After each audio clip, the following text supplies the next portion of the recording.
Do you love made-for-TV movies? We sure do. We always have. In 30 years of friendship, we've laughed, cried, diagnosed, and obsessed over every made-for-TV movie we could get our eyes on. Did you know that most made-for-TV movies are about amazing people who have risked their lives to change the world? We'll be taking you through the last 60 years of some of the most powerful stories. We'll see what's changed and what's exactly the same. We also love a nice synthesizer and a sweet satin blouse. And we think you will too. I'm Steph. I'm Liz. And this is No One Would Tell, Except Us podcast. Welcome back. This is our part 2 of In a Child's Name. And where we left off last was that the entire family was gathering at Teresa's very sad, large funeral. Mm-hmm. So, basically, it's super disturbing because Ken's parents have Andrew at that point. Right. And Angela's like, can I just hold him? She's like crying and like beside herself. And they're like, fine. Like, they did not want her to hold her nephew. Oh, they were so mean. Like low key, they were mean. Like horrible. Yeah, they really were. So they let her hold him. Then, oh my gosh, there's like a really, really sad apple and cheese plate at Ken and Teresa's house that his mom put together. Yeah. And it's like paper plates and this just like, chopped up apple and cheese. And she's like, if anyone wants this, and they're all like, we don't want to eat anything, but if we did, like, it would not be this. It was like pretty much like the worst welcoming cheese plate I've ever seen. How hard is it to stop at a Jewel Osco or whatever, like wherever you live, and just grab some pre-cut fruit, like a charcuterie board? I mean, I know, like, I guess those didn't exist then, but like, yeah, it was dismal. Like, you can't stop and get some wings somewhere. I mean, anything. Right. And it does play into like their whole mental state because by then, like, they had woken up in the luminol filled house. So they saw blood everywhere. And they know Ken did it. And like, I don't know, you think they'd at least be like, oh, like, we feel bad, like a little bit. I think they deny. I think they're in complete denial. I think they think that maybe she had like a bad period one day. Like, I don't think that they think he killed her. I really, really don't. I think that they think he's innocent. I think that they believe him, that she was like sexually abusing their infant. And that Angela's family or Teresa's family is just like full of these pervs. And it's like they're living in an alternate universe with really bad food. Like, it's just not good. Yeah, there's no excuse for that apple and cheese plate. No, like she probably eats like notebook paper at night. Like, they're not real people. like wallpaper paste. Yeah, exactly. Like, she's licking Elmer's glue. Like, they don't know what nourishment is, and maybe that would be helpful here. I don't know. I agree. So then Teresa's dad is like, I just want you to know we don't hold you responsible for what your son did. Oh my gosh, yeah. And they're like, what do you mean, basically? And then her family wants to discuss Andrew, and the father-in-law, Zach, is like, there's nothing to discuss. And I was like, oh my gosh, I would strangle this man. Like, I would. Yeah, like, if my nephew or whatever was like, taken away, or nieces or whatever, like, I'd kill him. Like, I'd kill him. I'd just be like, no, that's not yours.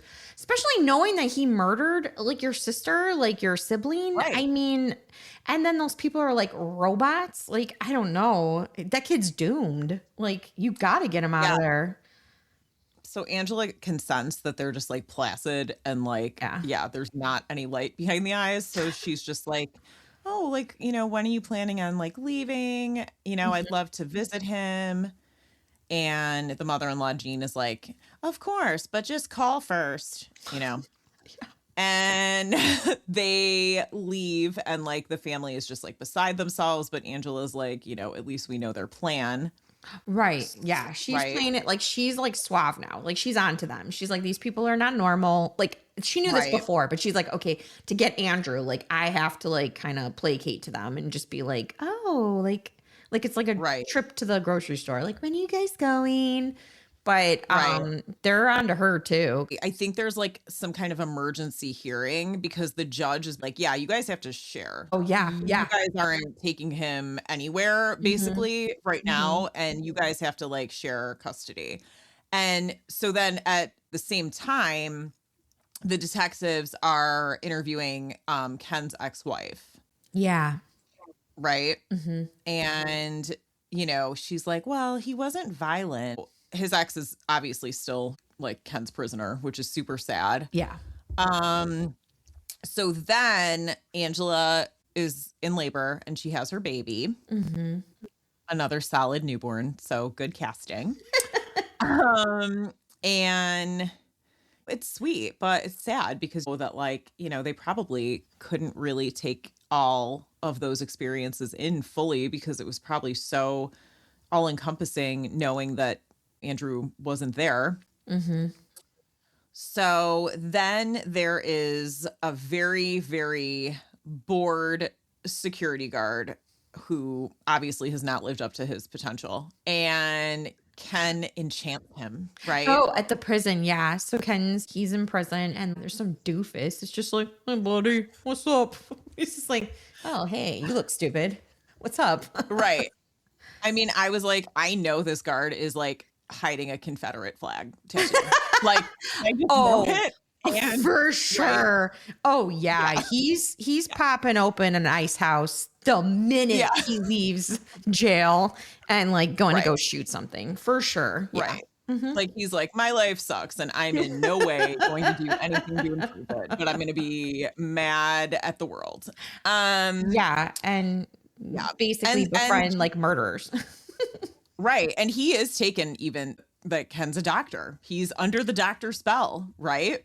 Like, have these people never seen a doctor? Do they not have health care? Like, I don't understand the fascination. When I hear like a doctor is a murderer, that freaks me out more because I'm like, you're a person who deals with someone in their most vulnerable state. So it's like, and you took an oath of like taking care of people. So when I find out like they're killers, that to me is more like psychologically scary than like some schmo that was like abused as a kid and you're kind of like, oh, okay, I get it. Like you're messed up. But like, what is that?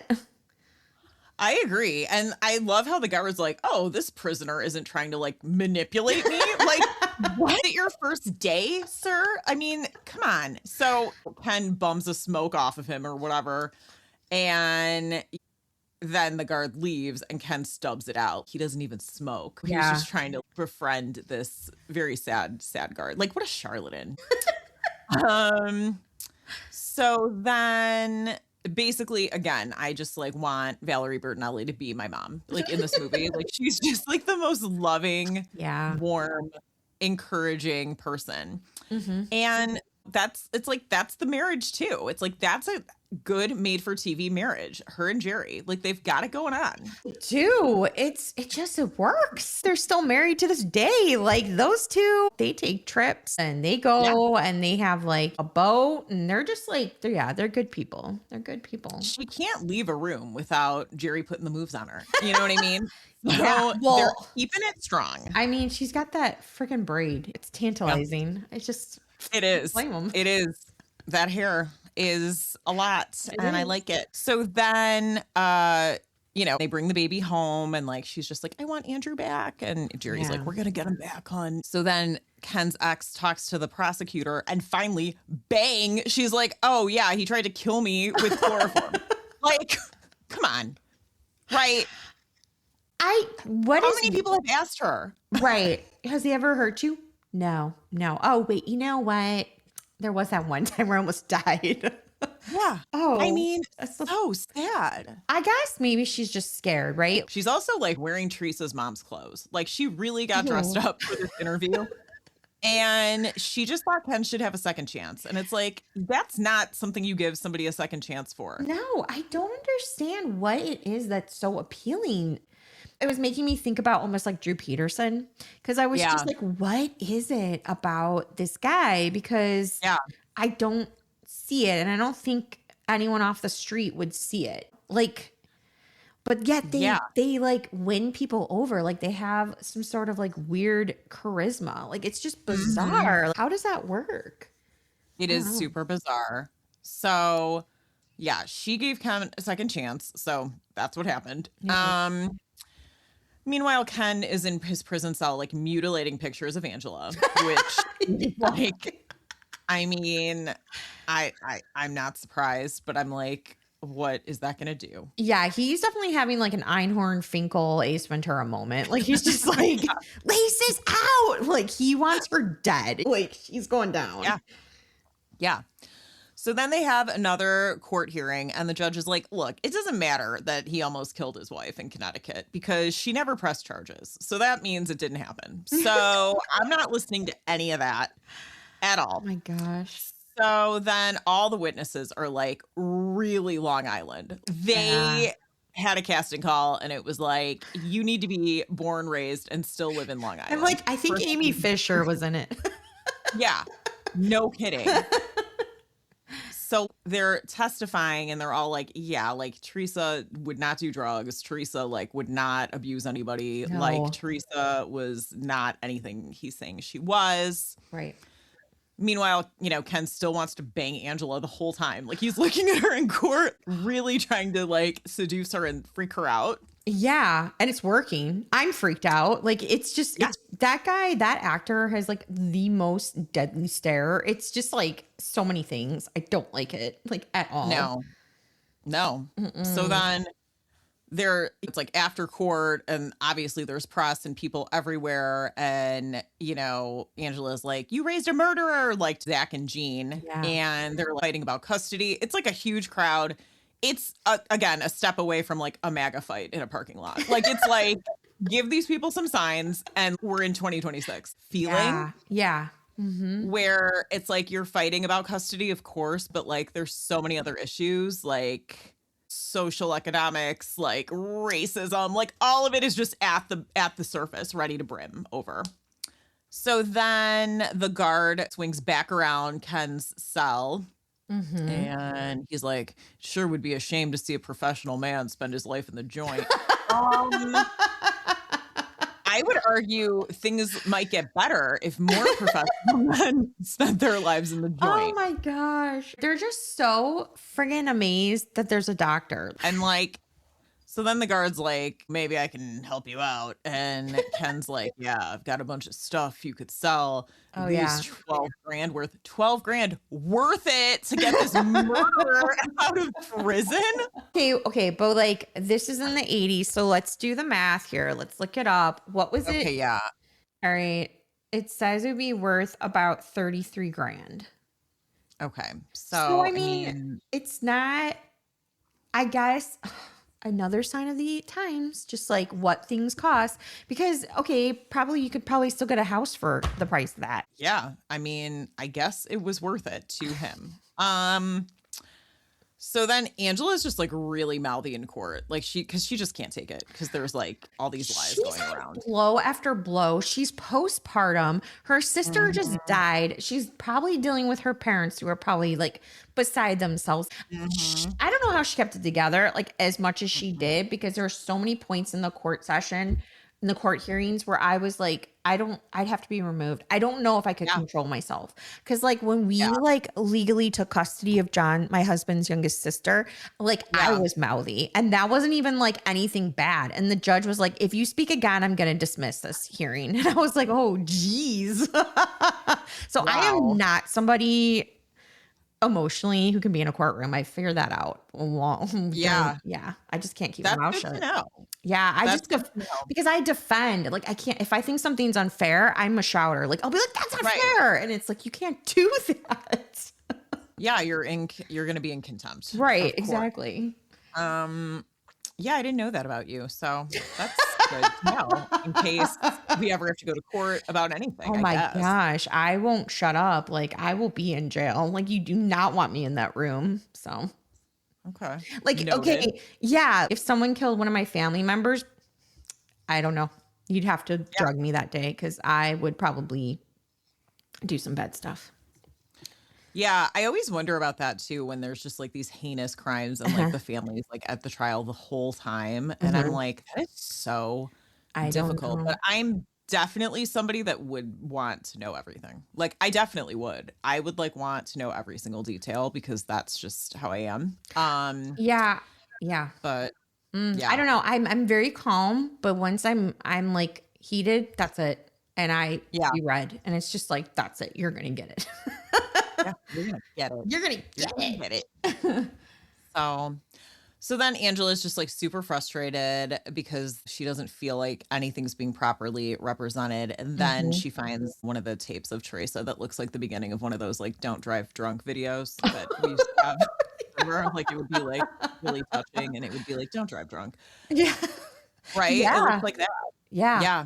Mhm. So it's Teresa with the baby Oh. and there wasn't, it was like camcorder days, so there wasn't video of everything, and people didn't use video to Right. like have evidence for anything, probably. Yeah. So, she's like, the jury needs to see what a good mom she was, and so the jury's allowed to see it. Mhm. And it was interesting because my like pre-test LSAT brain from years ago that I decided to take was like, wait a minute, that wasn't entered into evidence like originally, Right.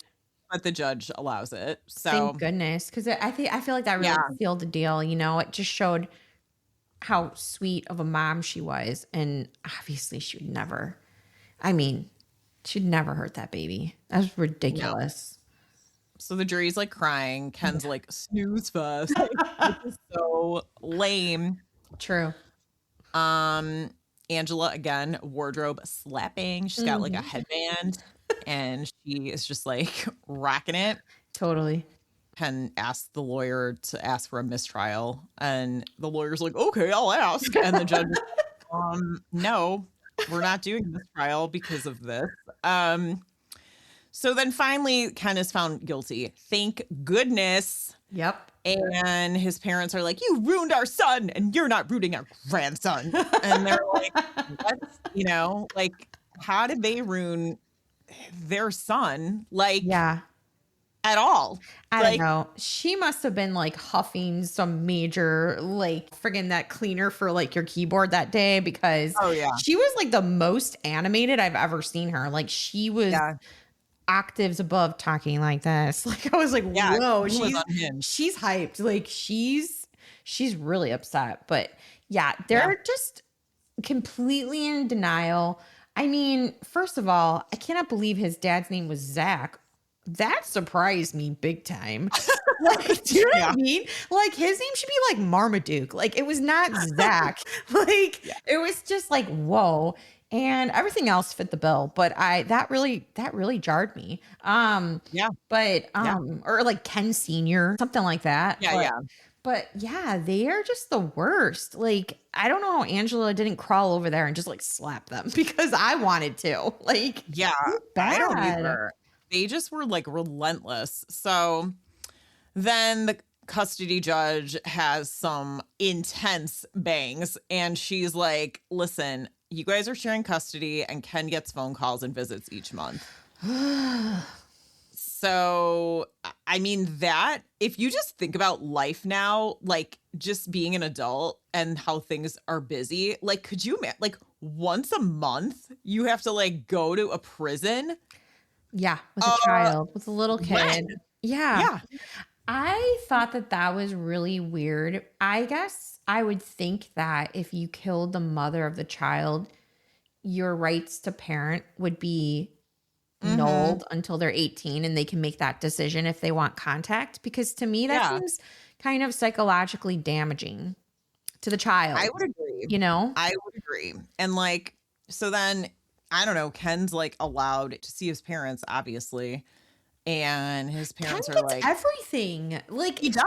it's not even that bad to me. Like, I was like, this seems like Yeah. nothing. Yeah, he doesn't seem very confined. No. So his parents are like, let's raise him with Christian values because you're a murderer, Ken. And we're gonna raise him how we raised you. And Oh. then they're like, we'll do anything you say, Ken. Um, so even though like they thought the daughter-in-law was a molester, and wouldn't you think that like your son was messed up if he drove with her in a trunk of a car? Even if you thought that, like even if you thought she did that, if you knew he murdered her and drove with her across the country in a car, wouldn't you be like, something's wrong? Right. I mean, the normal response if you caught your spouse abusing your child would be to go to the police and then to have them removed from custody. I mean, that's what you do. You don't murder them. I don't know why in their minds this was like justified. It was like, unless the person is trying to kill the child, then I understand murdering them. It's like, I have to defend my kid. But like, if they're abusing them, and also it's like, he's a man and he's much bigger than her. He could rip the child out of her arms, push her down and flee. Like, it was all senseless. Right. I don't know how they like justified any of the killing, the car ride, anything in their minds. No. It's weird. Even if he was like, I just lost it and it happened. Right. Call Not like 911. I dragged her out and drove with her in the car. And clean the house up. Like, if you have nothing to hide, then you have nothing to hide. You would call the police and be like, this got out of hand. Like, you have to come now. Hello. Right. Plus, like, you could have just knocked her out unconscious and then left. You didn't need to murder her. Like, it's just, it's none of it makes sense. No. So then Ken is calling Angela's house and like harassing them constantly. Oh my God. And how does he get that many phone calls? Right. Exactly. Like, did they get him his own like phone? Like, did he have like one of those car phones like in his room? Like, it's just like he's living in luxury. I don't get it. And he wasn't in like a federal prison either. So I don't know like how he did any of that. Yeah. And so then the guard comes and empties out that magnificent ugly house that I love so much. And then it's like, but then I'm like, what would have happened to all those assets? Like, how is it a free for all? Like, wouldn't everything be like frozen and like you couldn't go in the house? Or I don't even know. Well, I was just like, that's odd. Right. Cause wouldn't they want to like preserve some of that to go towards Andrew's care or like, I mean, like is any of it in Teresa's name? Like, yeah, exactly. That is weird. Yeah. I didn't think about that. That is really weird. So then basically all Jerry and Angela talk about now is like the custody case. That's like literally all they talk about all day. Yeah. And then the guard gives Ken a key in a book to get out. And it's like, I don't know how any of that works. And of course now everything's like digital too. So who even knows? It was like a Bugs Bunny cartoon at that point. He's like, here's the key. It was like a skeleton. Right. Like, a giant key. Yeah, it was. It was like an animated key. Yeah. And so he waits till it's like nighttime. So then he like gets out of his cell and all the prisoners are like, hey, where are you going? But like whispering, like, wouldn't they be like completely losing it if somebody was like escaping? Yes, because I would think they would be rewarded for like bringing that to the attention of the guards. Like, I mean, they're in it for themselves too. Like, don't you like good behavior? Like, you know what I mean? Being, I don't know. Just like, I don't think they'd be all silent. Like, okay, see you later. Yeah. They're like, what's going on? He's a doctor. Yeah, he's a doctor. Let him go. So then he gets caught like pretty quickly because like the key only opens one door. And then there's like a lot of other things you have to do to get out of prison, I guess. Yeah, thank goodness. So the guard's like, where are you going? Basically. Yeah. And he's like, let's try to see my son. And like, that was a huge waste of 12 grand. That was a huge waste of 33 grand, whatever it is. Oh my gosh. Yeah. That was a big waste. It was. So Angela's not behaving with the custody agreement because she's like a normal human. So she's trying to do what's best for Andrew. And she's like not digging their lawyer because like he's just like, you have to do what the court says. And she's like, no. Yeah. So, okay. She finds another lawyer. Thank goodness. And this lawyer has a fixer-upper that would be $3 million today. Even with I know. She's like, needed. Yeah, she like comes. She's got like the paint on her forehead and like her dungaree like overalls, and it's like, yeah, I'm sure that house only needs a slap of paint and it's back to new. Like movies are so crazy with that. It's like, Any house like that, I'd be like, the sewer hole's broken. Like, it wouldn't just be a slap of paint. Come on now. No, but Janice is my girl. Like, I love Janice so much. Yeah, she's good. So then there's like a new judge, and he's basically like, I hate kids, and I love, basically, like, that's the vibe. And Janice is like super logical and has like experts come in who are also logical, because that's like the right thing to do. Like, you would have people come in that know about child development. Yep. So Ken is like representing himself. Oh, I love that. I love that. He's a lawyer now too. Like, he just can do it all. He knows everything. And they're like, well, he is a doctor. So I mean, it makes sense. Like, he can do it all. He can do it all. So then Jerry testifies, and he's like, I love Andrew. He's my kid. Like, that's my son. And I'm like, oh my gosh. Like, Jerry. I know. Jerry. He was so great. Jerry's the best. He is the best. He is. So then the judge is like, look, like, I want to go to vacation. I'm probably like Mar-a-Lago, and I want to wrap this up. So I'm terminating Ken's rights, but you could tell Ken is still plotting. Like, he's like, whatever, I don't need my parental rights. Like, I'm going to figure this out anyway. He's very smug. He doesn't look like he's affected at all. He kind of almost looks like he's like, good, I wanted this to happen. Like, this is, I will say, Ken is smart. Like, it's not like he's stupid. Yeah. He's just kind of like, whatever, that's fine. And it works in his favor. It does. Well, it does. So he's like, whatever, take my rights. And so then they get a Southern lawyer in Indiana. Amazing. This lawyer is like quintessential, like what we're always talking about, basically. Like, this lawyer is like sweet tea, but a person. Like, this is like a Southern lawyer. So then he's like, how Easterners can be, you know, like trying to get money, which is like, what? Like, they are not trying to get money. They're trying to like get this little boy away from like these people who are like lying about his mom. Right. So the judge like signs their petition for adoption in Indiana.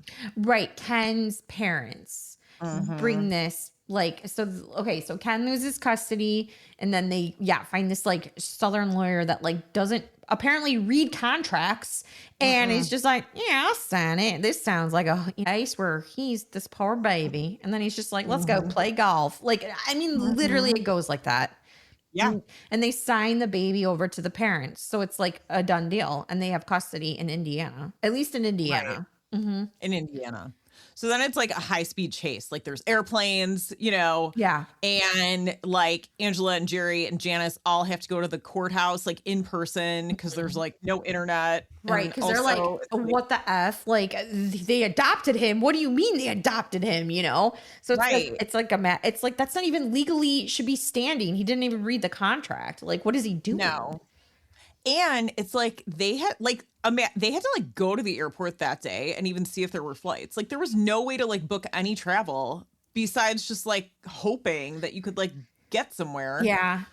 Yeah. Just crazy. So Janice changes out of her overalls and stops painting the banister. And she like shows up, and there's like a very helpful paralegal there. I love how all the legal like women in this movie are like willing to help and be like human. Like, they're like totally like, yeah, let's do what makes sense. Yeah. So then all the people at the courthouse are literally like, yeah, that kid was kidnapped. Like, that was not what should have happened. Like, right. This is an emergency. Exactly. There was a custody order. I mean, like, he's in jail. Like, all the parental rights were terminated. Like, it was just like, this was set in stone, and then somehow this gets in the mix. It's just so crazy. So they go to Zach and Jean's house, and Zach is like literally trying to like keep them out. It like gets physical. They're like pushing on the door, and Jerry's just like done. Like, he is like, I have had it. I'm gonna like beat this old man to death, but he can't because there's like authorities there too. Right. So then it's like very tense and stressful waiting outside for the baby. And it's like, honestly, I can't even like imagine. Like, it is so terrifying to think about. Like, people probably, it's like almost like a hostage situation. Yeah. Like, imagine that. It's like, you don't know, like, people could have weapons. Like, you have no idea. Like, it's just so scary. Mm-hmm. So then the Southern lawyer comes and he's like intervening and fighting with the other lawyer. It's like, dang, like they're like about to roll on one. Like they're all like fighting. Yeah. So they finally get Andrew, but they have to put him in foster care, which is like a complete nightmare because nobody thought of that. Because why would you? Right. I wouldn't think of that. So Angela and Jerry are like, what? Like, and they're like, it's just for the weekend, which is like, oh my, like so sad. Like so sad. Yeah. I mean, at this point, he's a toddler. It's not like an infant where like maybe they wouldn't feel as like, you know, as long as their needs are being met, they're going to sleep through it. Like this is a little kid that's just like, what the F is going on? I don't even know where I'm going. I don't know who these people are. I mean, that's so sad. So then the church is like, we need to help the Taylors. Like, it's like this big push to like. In Indiana. Yeah. In Indiana. Like the Taylors need help. Like their church is like that, like the Shiny People documentary. Like, you know, I mean, like they have like freaking pitchforks practically. Yeah. They're ready to like burn Angela like she's a witch. Like they're like, these people are Satan. Like they're insane. Like as a Christian and a believer, I was appalled. Like, I'm like, do people really act like this? Like, I can't even believe it. Like and what did they do for this church to have that allegiance? Right. I mean, like, good grief. Like, what is going on? It was so they probably, bizarre. Like, destroyed a bunch of, like, scientific medical equipment, you know? Like, they probably, like, did something like that. Or got some books banned or something. It's so terrifying. We got Anne Frank out of that public school. You are the best. So scary. So now they need a new judge and like they're stuck in Indiana. Like Angela and Jerry have to stay in Indiana. Terrifying until there's like a new judge assigned. I'm sorry, but like what Indiana? What is going on? Well, this movie, does it no favors. I will say that. I'm sure there's beautiful parts of it. It's just like, what is going on? Yeah. And I would like to dig more into the research of how these movies are made because it's like that entire church was like Southern in Indiana. Like, and exactly. Like before, there's a definite blurring of like, oh, this is trouble. Just make it the South. It's like, no, that's not how this goes. Every time. Exactly. Every time these movies are made, it's like they're Southern. And it's like, I'm pretty sure there's a lot of Northerners that do some bad stuff. We just like keep it. Fair. Yeah, like for instance, Burning Bad. Like they're in Michigan and they're talking like they're from South Carolina, and it's like they're in Michigan. Right. I don't know what that's about. I really don't. I don't know either. I don't know what that is. We need to we need to dig into some of that because it is like constant and it's like that's not fair. That's not fair at all. At least at least in this time period, I wouldn't say so much with like the newer made for TV movies, but the newer ones are just so bad and usually don't even follow the story. So there's just everything going wrong with those.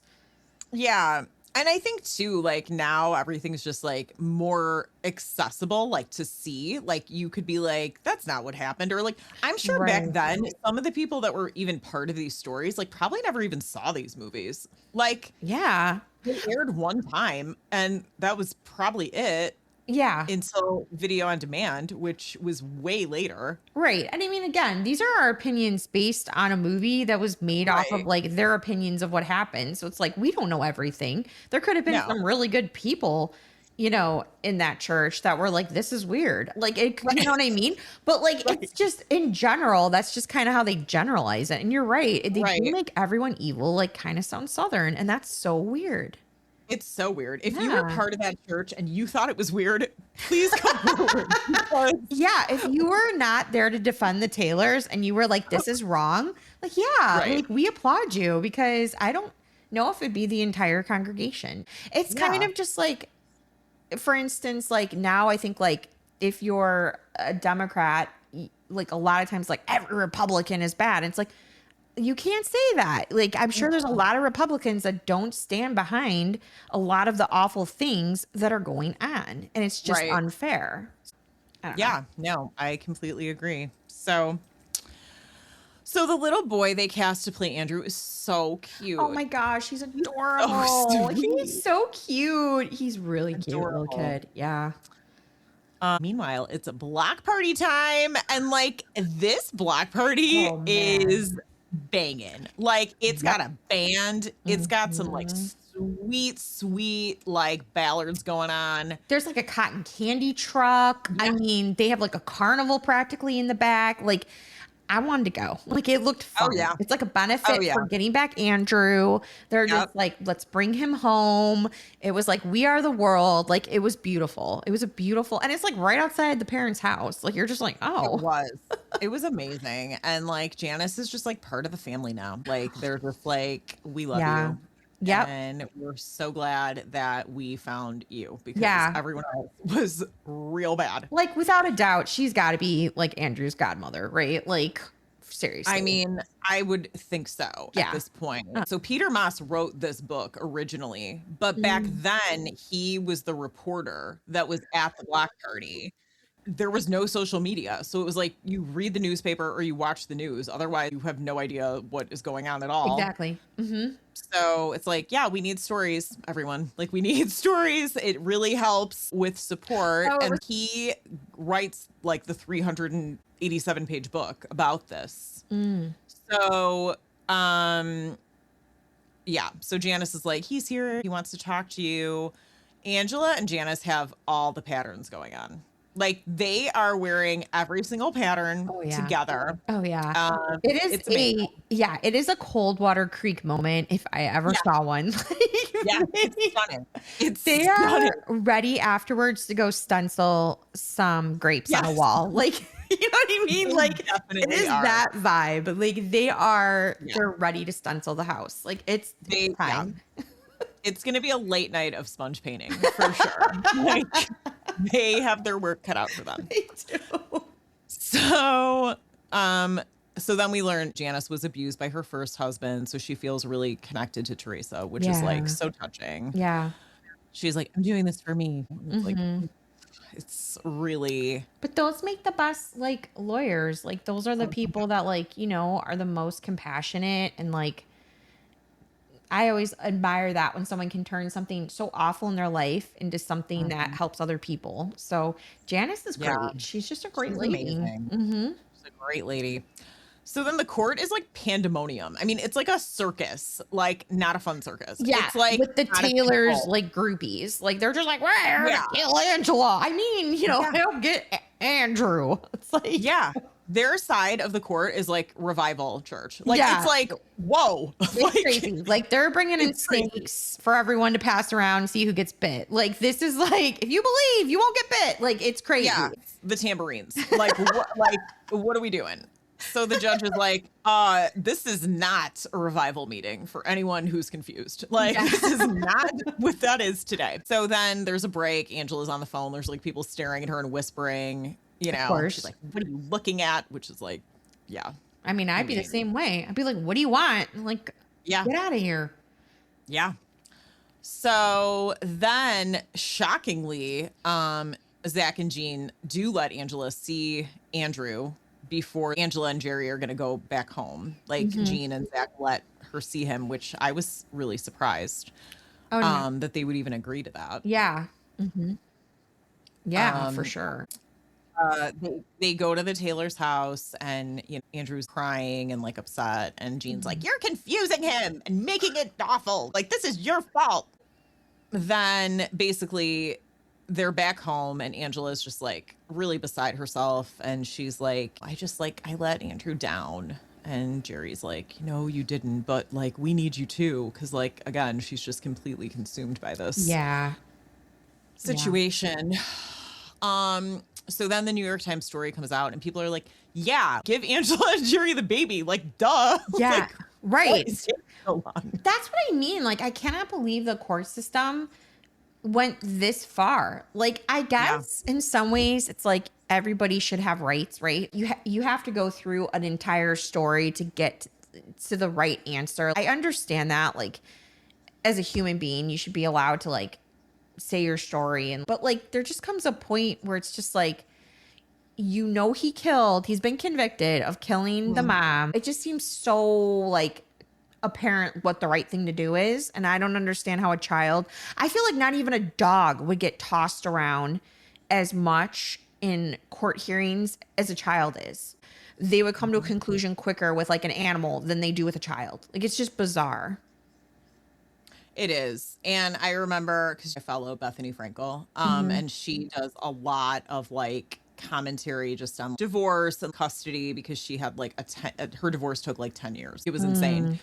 And she said there was a judge that told her once, like, a custody battle is like watching your child drown, and you can't like give the child a life preserver. Like, that's how it feels. It's like so horrendous. Oh my gosh. So basically, after like the public outcry of what is going on, Angela and Jerry do win, and the adoption for the Taylors is like bunk. And just like in the beginning of the movie, Jerry's like fixing the sink. They just need like a new sink at this point. But like, he's like, I got some plumber's putty. It's good this time. Come on, babe. Yeah. So he, Angela's like, because she gets the call. Yeah. And he like bumps his head. It's like that kind of thing. And then basically, he's like, they're gonna bang or whatever. So then Ken is pissed when he finds out in jail, and all the inmates are like, nah, like totally like taunting him. Yep. And he gets in a fight basically, and you're like, that's how it's going to go from now on, because Ken is not going to get anything he wants anymore, because there are absolutely no rights at all to Andrew. So then they're trying to like get Andrew to like give him to Angela and Jerry. And like, okay, I told you I saw this film when I was like young. Yeah. And when Jean is driving around with him, and she's like, Mommy's going to get ice cream and be right back. That scene like stayed with me, like terrified me. Like the fact that she was calling herself Mommy, that really creeped me out. Like bad. Right. Yeah. It's so weird. Yeah, I could see that. So weird. It made me feel funny. Plus, like, who leaves a toddler at the front seat by themselves in a car? I mean, I know this is like the 80s, but like that even is a bit much for the 80s, I feel like. I mean, he was like 3 or 2. Yeah. He was little. Right. Yeah. I was like, she is messed up, and she is not a mommy. That is too far for me.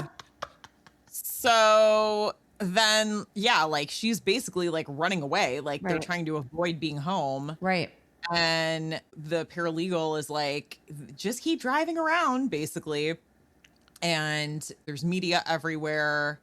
So then they find out that like the order was granted like a stay, and Angela's like, I'm gonna lose it, I can't take anymore. And I would be the exact same way. So then Janice is like, it's not like last time. Like, we're going to figure this out ASAP. Like, so they go back to court, and the judge is like, this is BS. Like, get out of here. We're not doing this. Right. Why are we even talking about this? Like, this is a done deal. Andrew belongs to Angela and Jerry. Like, the end. Right. So they're like, you really do have Andrew now. Like, no jinx. You really have him. Like, don't worry. Like, and Ken is basically like, now Ken like hates his parents. He doesn't even want to like talk to them anymore because they failed. Oh my gosh. And he like hangs up on them or whatever. So then Angela and Jerry bring Andrew home, and there's like a big celebration at the airport. So sweet. And he like meets Gina, their little girl. And they're like almost the same age. It's just like so cute. And they have that like picture of his mom by his little like bedside table. So like they can always talk about her. And it's just, when she like tucks him in, and like he's like kissing her and hugging her, and there's a picture, I was just her like, sister. I know, you lose it. It makes me choke up even now. I was like, this is sensory overload. Like, that was so sweet. So then basically it's like a very happy ending in that way. And then it's basically like, Ken cannot get out. Like, he's not getting out. Thank goodness. Yeah. So,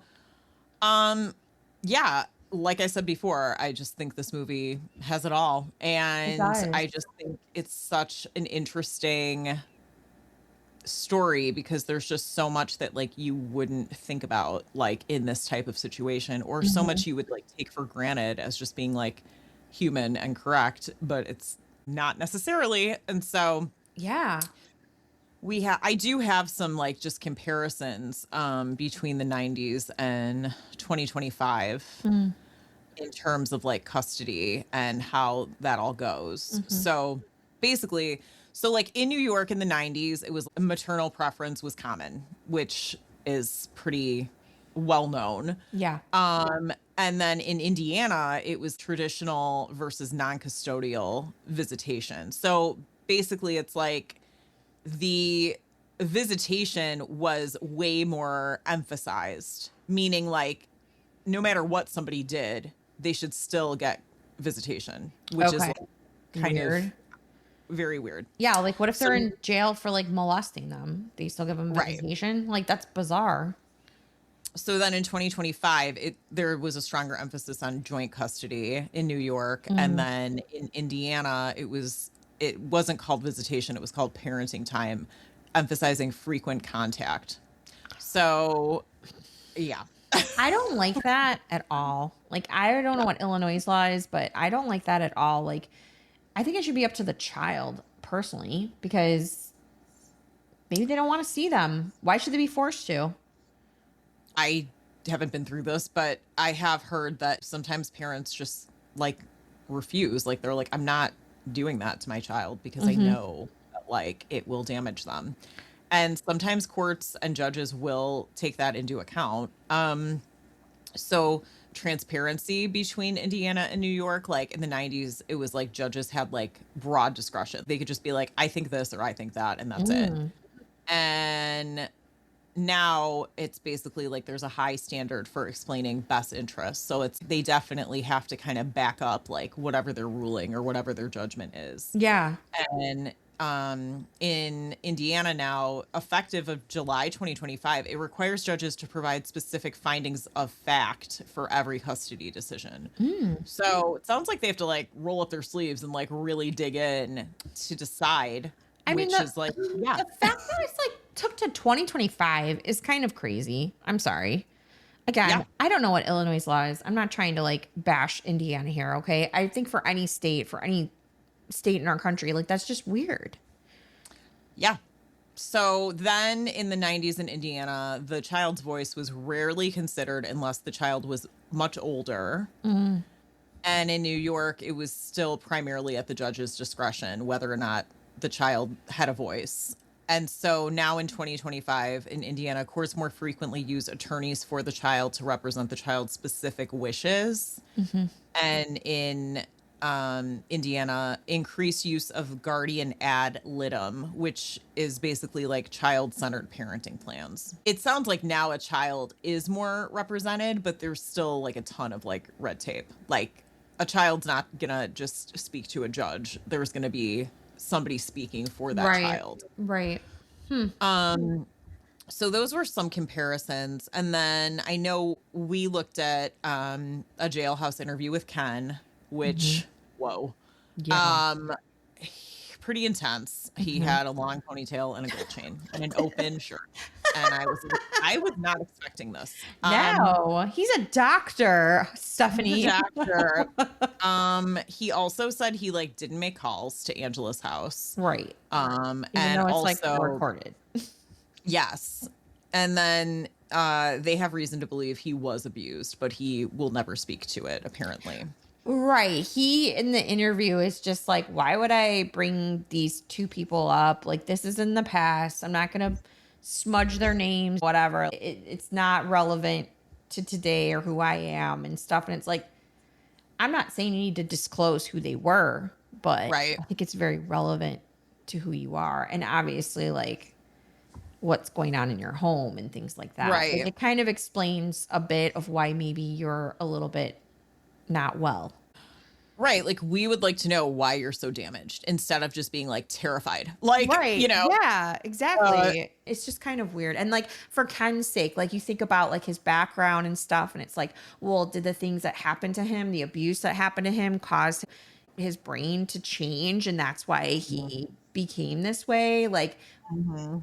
is it something where it was just he just had evil in him? I don't know. I mean, I've never studied it. I do think there's like a fine line just in terms of like people being like genius and like IQ as well. I think that it could go either way. Like, you could Mm-hmm. either really use it, for benefit, or you could use it in like a really destructive, horrible way. Yeah, like I You saw, know? yeah, even speaking of chemicals, it made me think of there's this teenage boy who like randomly never had been in trouble in his life. He was taking Accutane and Mm, like his friends came over and he killed him. And it was like gosh. there's a lot of speculation, Yeah, like people right. thinking that he premeditated it. Some people say it was Accutane, but like I do think there is a correlation between chemicals. And so it's like maybe Ken was around a lot of chemicals too. I don't know. He's like, wait, should we not be saying this? He's like, I want a retrial. Oh my It gosh. was the No. chemicals. I mean, that's the thing. It's like, who knows? But I think the whole like lack of like any kind of empathy is huge. Ken is not going to get a retrial. Thank goodness. Yeah. Then I have a little bit about the evolution from the 90s to 2025 in terms of the grandparents' rights era. Mm. So, in the 90s, when this movie was released, courts were more permissive about granting visitation or even custody to grandparents, Mm. assuming that keeping blood ties was always in the child's best interest. Okay. And it was like less standardized legal like legislation, meaning like judges had massive discretion in that. Mm. So regardless of like what was best, if the judge was like, yeah, grandparents should have them, then the grandparents would have them. There was Supreme Court intervention. So I guess it limited the power of courts to force grandparent visitation over the objection of a fit parent. Mm. So if a fit parent was like, let's not do this, then the grandparents wouldn't necessarily get visitation. I mean, that makes sense. Right. So then New York and Indiana had to rewrite their statutes. And then New York now has a specific narrow statute for when grandparents can sue for visitation. They must show standing based on death or equitable circumstance. And the court prioritizes the parents' decision making way more than in the 80s and 90s. So, Why do they give grandparents like so much like power? I mean, I have great parents, so like if I was a lunatic, I'd be happy that like, well, I don't know if I was a lunatic, I'd be happy, but I'm saying she would go to a good home, like it wouldn't be like a problem. But like, why were they all like grandparents should get them next? Is it just because I, of the bloodline thing? Like they just I guess. like And then Indiana has codified its Grandparent Visitation Act, but it's also highly structured. Courts now lean heavily on best interests of the child standard while respecting the parental presumption, the idea that a fit parent should make decisions about who sees the child. I mean, yeah, like a lot of grandparents like have damaged their children when they were parents, like growing up, like right. They could be the root problem as to why there's right. a problem. Like, if it's like generational issues, why would you stick them back? I don't know. I don't get it. Like, when is our society, I don't know if all countries are like this, but I guess American society, going to understand that blood is not should never be the most important thing when placing a child? Like, it should be the love. It should be, do they provide a healthy home? Like, Yeah. what does it matter where they're raised if they're happy and healthy and well? Why biologically do they do this? Well, and I think that it is definitely like a can of worms because like how we always watched Losing Isaiah. Gosh. And I think there are factors in terms of like poverty, race. Like, I think it's a mess because it's Yeah. like, in theory, you don't just want people who have the most money or the most wealth to have all the children. Right. And then everyone who doesn't have, the resources to never have children. Right. It's very challenging. But like in this case, like I think it's also like nowadays, if this were to happen, like there would be like background checks and like overall like safety assessments. Mm-hmm. I Like hope so. Yeah. it says now there's rigorous checks for any third party, like grandparents seeking custody, and that was not centralized in I the 80s. cannot believe that. I can't believe that in the 80s I wasn't. Like I'm telling you, when I started like in college, like my social work degree, it like we were told first off, like dogs have had more rights than children. Like it's just insane to me that like that's how it goes. Like I don't get why kids are so like dispensable. You know what I mean? I agree. And then it says in 2025, a child psychologist would have been appointed to the court as the guardian ad litem. So, like, that would have been the advocate for the child.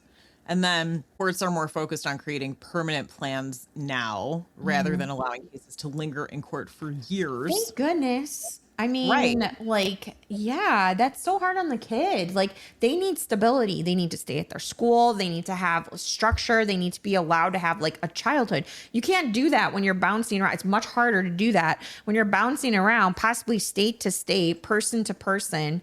Like, there's no Right. sense of like safety. Like, you just feel like, what? I don't know. Like, you're a kid.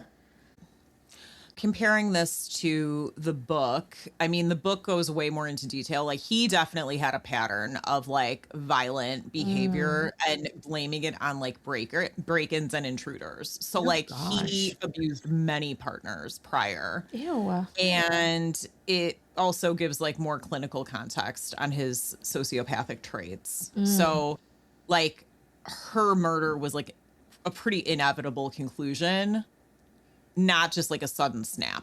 Like it was like a cumulative Yeah. event.